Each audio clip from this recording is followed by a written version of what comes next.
தரத்தில் சமரசம் இல்லை. ஆரோக்கியத்தில் என்றுமே அக்கறை காட்டும் SVS வழங்குகிறது கேப்பை மாவு மற்றும் கம்பு மாவு.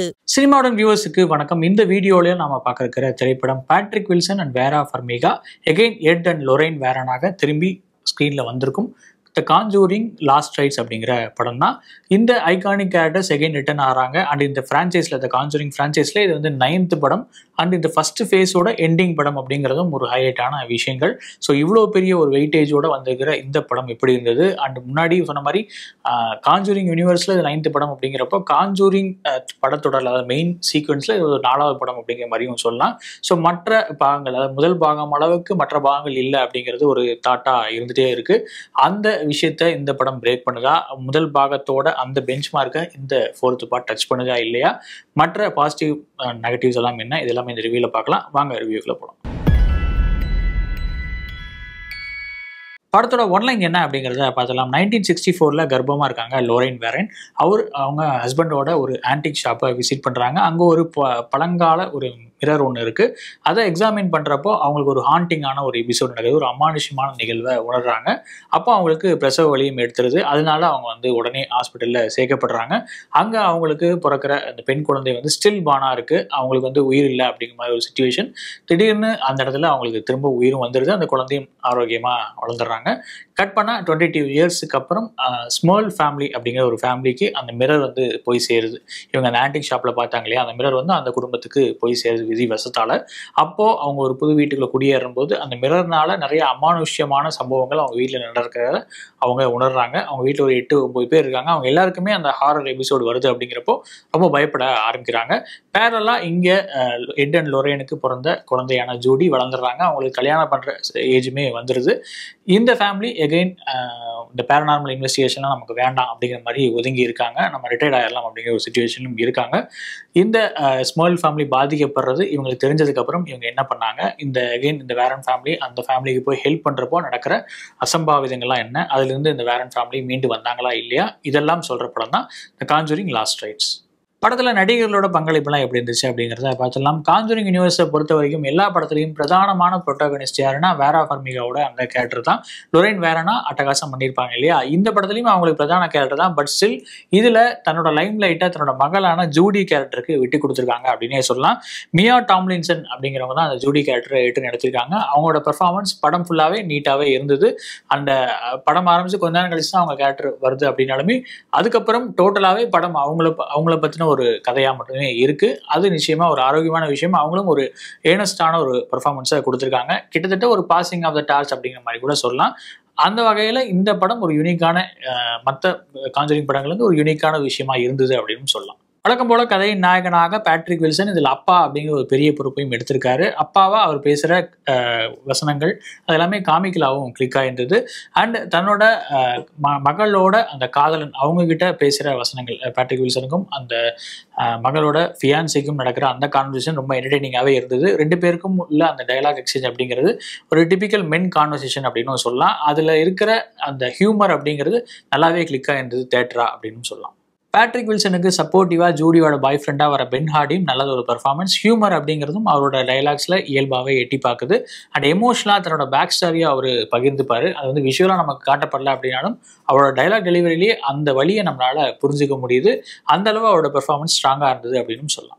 படத்தோட பாசிட்டிவ்ஸ் என்ன அப்படிங்கிறத பார்த்தலாம். The Conjuring the Devil made me do it அப்படிங்கிற முந்தைய பாகத்தை இயக்கியிருந்த மைக்கேல் சார்ல்ஸ் தான் இந்த படத்தையும் இயக்கியிருக்காரு. இந்த படத்தில் இது கிட்டத்தட்ட இந்த வேரன் ஃபேமிலியோட ஒரு கன்க்ளூஷன் சாப்டர் அப்படிங்கிறதுனால ஒரு எமோஷனலான ஹாரர் ட்ராமாவாக இதை கொடுக்க ட்ரை பண்ணியிருக்காரு.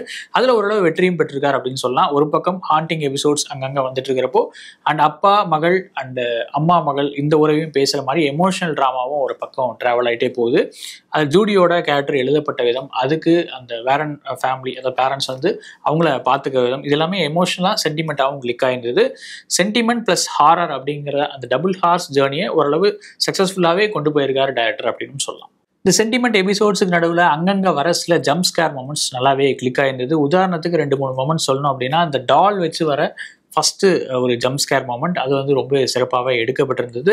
அண்ட் ஜூடி அங்கங்கே எக்ஸ்பீரியன்ஸ் பண்ணுற சில பேரநார்மல் விஷயங்கள் அதுவுமே நல்ல ஒரு ஜம்ப் ஸ்கேர் மொமெண்ட்ஸாக இருந்தது.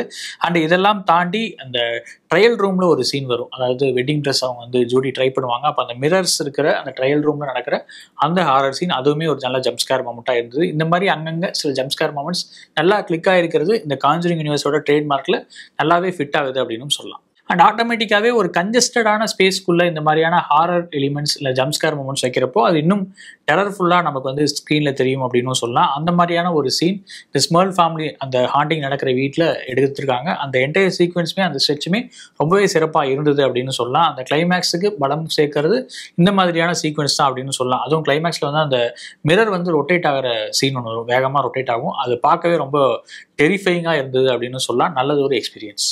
அண்ட் இந்த சீன்ஸ் எல்லாமே ஒர்க் ஆகிறதுக்கு சினிமோட்டோகிராஃபி, எடிட்டிங், அந்த என்டையர் காட்சியை கன்சீவ் பண்ண விதம் அண்ட் லைட்டிங்னு எல்லா விஷயன்ஸுமே பாசிட்டிவ்ஸாக தான் சொல்லி ஆகணும். அது நிச்சயமாக ஹாலிவுட் படங்கள் எந்த குறையும் இருக்காது இல்லையா, அது இந்த படத்துலையும் அப்படியே பொருந்துக்குது.